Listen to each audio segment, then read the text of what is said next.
Today, let us look at the part 2 of the video of how to reduce asafoetida or hing taste in sambar.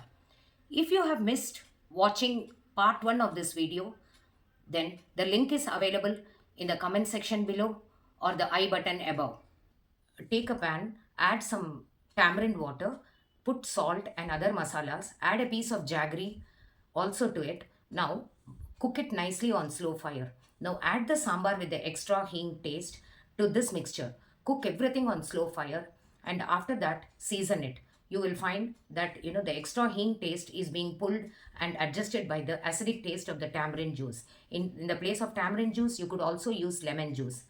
Lastly, this is a very golden tip, and this is for about half liter of sambar to be prepared with extra hing taste. Boil 200 grams of chickpeas dal nicely with 1 tomatoes chopped into it. Add masalas like turmeric powder, chili powder, etc., salt, etc., and then after cooking it softly, dilute it. Now add this mixture to the sambar with the extra hing taste. Now slowly cook it on slow fire by stirring it constantly. After some time, you will find that the extra hing taste is being absorbed by the extra dal which is added along with the tomatoes.